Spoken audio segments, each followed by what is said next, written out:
What's good, y'all? This is Chris with the DFW Sportscast, man. And I just wanted to give a little report on the Mavs right now as they got a convincing win over the Toronto Raptors tonight. Anthony Davis was on fire, to say the least. Like literally, he was on a quadruple double watch. He just, he was amazing, facilitating, getting the ball on the perimeter, looking like a guard out there, working inside and out of the post, playing defense, just taking over like we are wanting to see. Nico made this trade, basically saying that defense wins championships, and then you have games like this where, it's a block party out there. And Anthony Davis, if I'm not mistaken, he almost had 20 in the first half. So, he was amazing tonight. Christie made some plays. PJ did well. Gafford did well. Lively did well. It's a lot of big to big connections. Alley-oops, lobs. Caleb Martin played well. Najee played well. Clay had some plays here and there. It was just a good team win, but obviously Anthony Davis, that's the guy we got to see get to going right now, going into the play-in right now. If I'm not mistaken, if I'm just being honest, I'm not sure.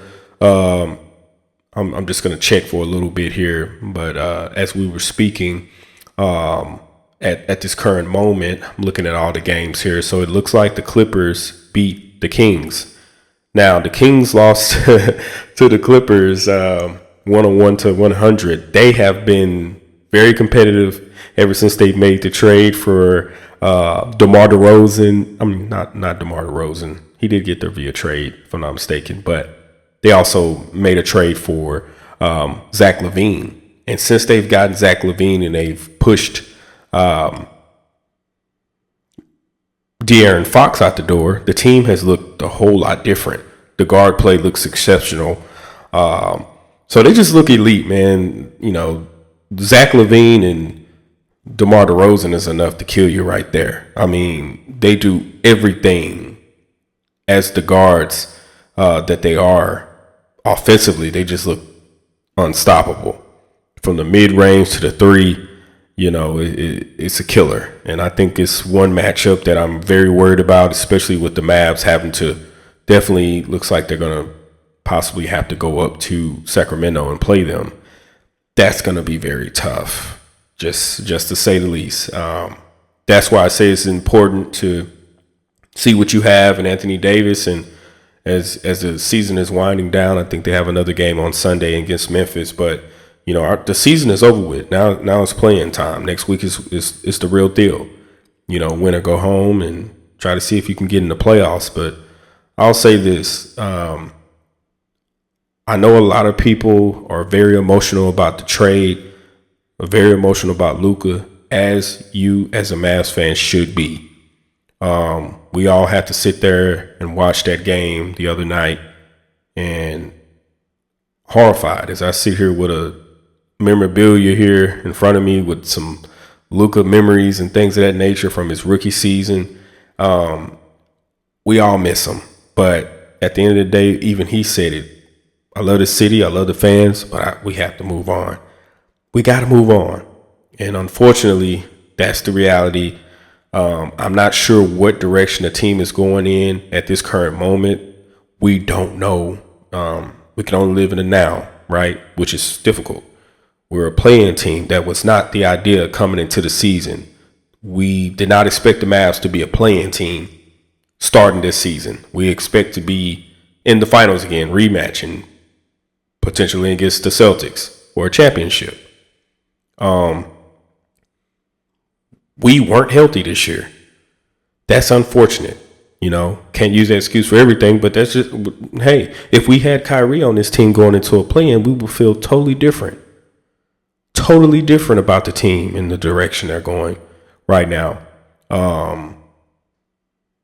I wouldn't say so totally with us trading Luka, but I'm just saying we would feel a whole lot more giddy about what the Mavs outlook is going into the postseason. Let's just say that, because we knew once we made that trade and they got on the floor February 8th, AD's debut, they looked scary. And Kyrie didn't go off until later in the game. But that's how much of an impact Anthony Davis made with Kyrie out there. It's like you got to choose who do you want to pay more attention to. It's either I'm a double team Kyrie or I'm a double team Anthony Davis. Good luck with that, because we still got Clay, we still got Anthony Davis, and we still got centers that's playing next to Anthony Davis, like Gafford, like Lively, and so on, right? So I'm just kind of putting myself into Nico Harrison's shoes and seeing what is to come. We have a draft pick that is a lottery pick. We're not going to finish over 500 this year. Simple. So we're looking at 12th, 13th pick. I see some talent in the draft. I'm not sure. I'm not even going to touch on the draft picks. I might do a draft show later on, right before the draft.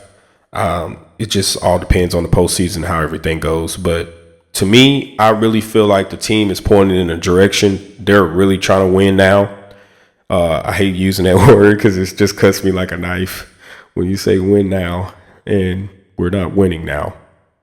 We made a trade to win now, but we're not winning now. We're going to let it go. Anyway, but if they're in win now mode, there's no waiting on the future at this moment.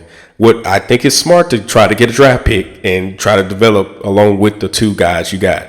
But I'm just looking into their shoes. I'm kind of hoping if they do make a trade for a young star. Don't trade for an old guy like Kevin Durant. But if you're swinging for the fences, swing. Swing. I mean, what else? I don't even want to say that. But I mean, we just traded Luka. I mean, go for it. I don't know, but I'm looking at guys. Point guards. There's teams who they have not moved the needle. They got superstars over there that are going to be in the same situation 5 years from now if they stay there. I'm looking at the LaMelo Balls. I'm looking at the Ja Morants. I'm looking at the Trae Youngs. Could you imagine Trae Young, Anthony Davis, and Kyrie? Like, think of that tandem, that super team, that big three: Kyrie, Trae Young, Anthony Davis. Yeah. I'm rolling out the red carpet for Trae Young. Yeah. He got the 3-ball. He can facilitate. Just electric, man. Good guard play. And I'm talking about he's a triple-double waiting to happen every game. It's like two Kyries on the floor at the same time. So that, like I said, it's something to look at. LaMelo, who's hadn't played any meaningful basketball at this moment in his career. Great superstar. But he needs to go to a winning situation. I think that will put him over the top. Bringing him into a market like, Dallas, with Anthony Davis and potentially Kyrie. We don't know how long Kyrie's going to be out. So I'm not going to project if he's going to be back next season in December or maybe next year in January or March or whatever. I don't know. But you got to get someone that can hold down the fort. We can't go out there with someone who is not able to be compatible with Anthony Davis, and I would not want to trade my whole team to get any type of player at all. So if we're making trades, let's make sure we're not jeopardizing our future. Let's try to get some good returns.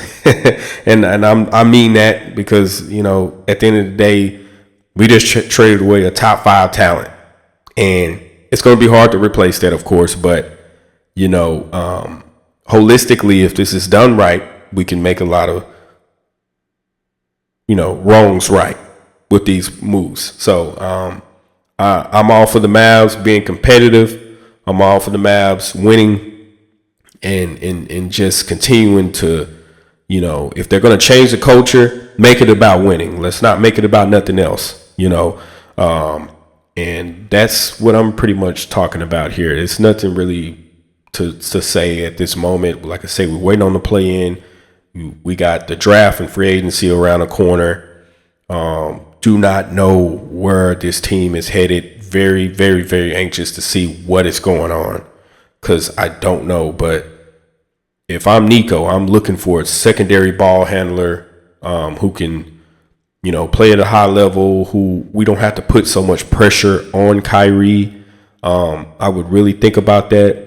You got pieces, you got two centers that are elite. You got, a player like PJ Washington, which I would hate to give up, but I'm just saying if it costs that, you got all these different players that's available, that's on the table. You got some young pieces like Max Christie and Jaden Hardy. You got your draft pick. So it's a lot of things to work with. So we never know. That's one thing about Nico Harrison outside of this Luka trade. He makes trades now. And until the Luka trade, they were all praised. So let's give it a chance. Let's see what he does, and let's see how this team moves in the summer. Let's cheer for him next week in his play-in. They got one more game on Sunday, and then the season is over with. So, hey, man, just enjoy the ride, man. Chris King signing out. DFW Sportscast. Peace.